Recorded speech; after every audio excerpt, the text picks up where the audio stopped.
The first video of 2023, and I'm going to continue to do all kinds of different videos, mostly focused in on games that I'm playing, retro games, modern games, but I also want to address some information that comes out and the way that it's sort of spun to get you to like and subscribe, or even click by taking these thumbnails with cringy faces, shocked faces, pointing at the words awful, or something like that when it comes to news that isn't actually factually what is being said. So I want to address the first story about a Switch Pro that was quote-unquote canceled. So let's read what actually occurred, and then I'll explain to you in a way that doesn't really jive towards getting people to click on videos, but I'm going to give you actual information, things that make sense. So let's get into the article. According to Digital Foundry, Nintendo was planning on doing a mid-gen Switch upgrade that everyone has been calling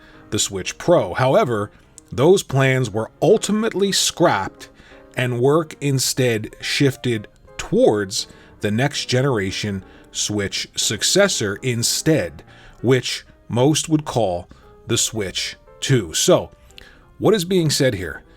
They're not saying that the Switch Pro was in production. They're not saying that there were games being developed for the Switch Pro. They're not saying that there were specs that were leaked to some developers about the Switch Pro. They're saying they were thinking about a mid-gen upgrade for the Switch, a la the Switch Pro, and then internally, they decided to just focus on going from the Switch to whatever their next piece of hardware/console is. Now, that's not very sexy when it comes to getting you to click by saying the Switch Pro is canceled, is it?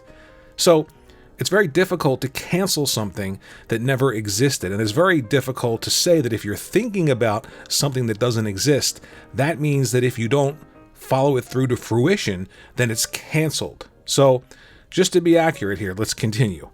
It says, Digital Foundry goes on to say that no, we should not expect the next Switch in 2023, and that Nintendo is somewhat concerned about the launch of the follow-up system given what happened between the massively successful Wii and the disastrous Wii U. Now, this is something that I know internally at Nintendo is going on. I'm not an insider, but I've been around a long time. I talk to a lot of people behind the scenes, and I know that going from the Wii, they didn't want to let go of that Wii brand because it was so successful. And what did they do? They called it the Wii U. Now, with the Switch being so successful, they are concerned moving from the Switch to another brand new hybrid system. I think personally, it's just going to be the Switch 2.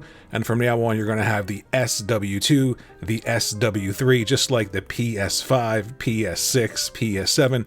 That makes a lot more sense to me.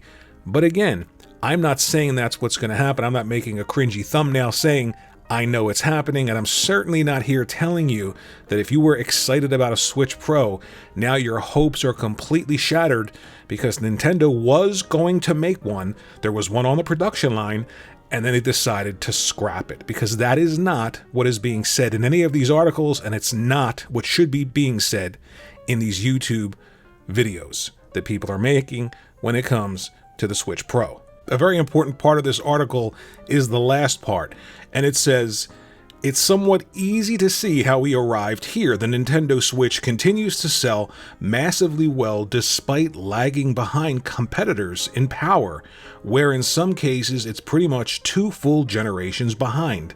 But the system and software are so good, it simply doesn't matter. So why waste time and resources on a partial upgrade when everyone is perfectly content buying the original? And I know this is something that isn't said also in these YouTube videos, but when they say everyone is content, they're talking about the actual gaming market. They're not talking about the people on social media structured around Twitter and that style of engagement with gaming. There are plenty of people outside of social media that love gaming, and they are all consistently buying Switches. It's the #1 selling system again. Is it as powerful as a PlayStation 5?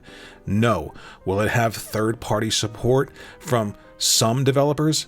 Absolutely. Will it have that support from developers who are pushing power and graphics? Absolutely not. But it doesn't matter to general consumers. And that's why I felt it's disingenuous to say the Switch Pro was real and they canceled it. And that really sucks. And make a cringy thumbnail. I just don't understand how we get that information from what's said in this article. It's like saying the PlayStation 5 Pro was a thing, but Sony's deciding to focus on the PlayStation 5 still. I mean, of course, maybe internally Sony's thinking about an upgrade, but that doesn't mean if you hear about it and it doesn't happen that they just canceled it because they don't want to give it to you for some nefarious reason. The information isn't sexy, it's not dressed up to get you to like and subscribe, but I feel it's more important to give you accurate information without reading into it to jazz it up. Personally, I don't think a Switch 2 has to compete power-wise with the PlayStation 5 or the Xbox Series X. I think it'll be somewhere in between the Series S, and that's just fine for the consumers that are buying Switches now. That's all they want. Of course, there are going to be people complaining on social media, but at the end of this article, they do agree with some of the assumptions that I'm making here. They say, again, the Switch 2 does not have to beat or even come close to matching PlayStation 5 or Series X power. It just has to be a significant improvement on the current Switch. Keep making the same games the same way, and it will be yet another mega hit.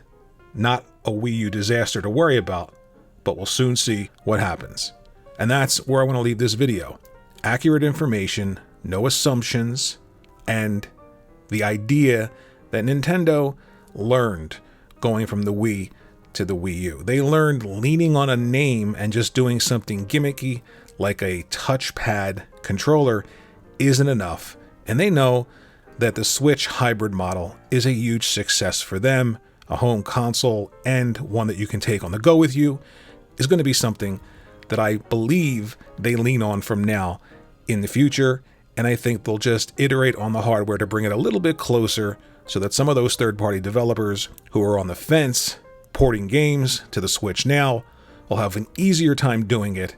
And of course, those Nintendo first-party IPs will just continue to evolve and become greater and greater.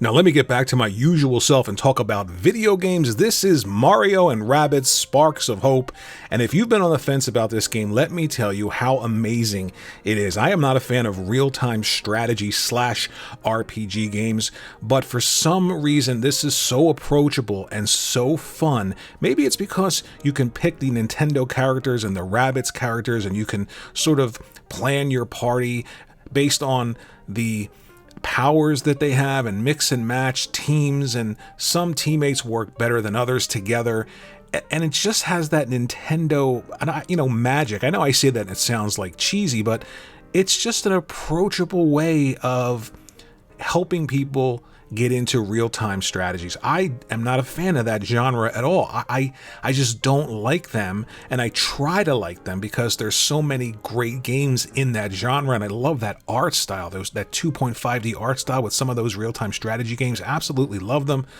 And I mean, this game is so approachable. Of course, you can pick, story, easy, all the way up to just super hard if you want to. So you can get into this, jump into it however you want. If you're a fan of that Nintendo art style and animation, Ubisoft has done a fantastic job working with Nintendo on this title. I'm having a blast playing this game. I promise you. If you were even on the fence when it comes to this game, please give it a look, give it a try. And if you do, let me know in the comments section below how you feel about it. If you've already played it, please let me know what you think. I'm shocked. I love it.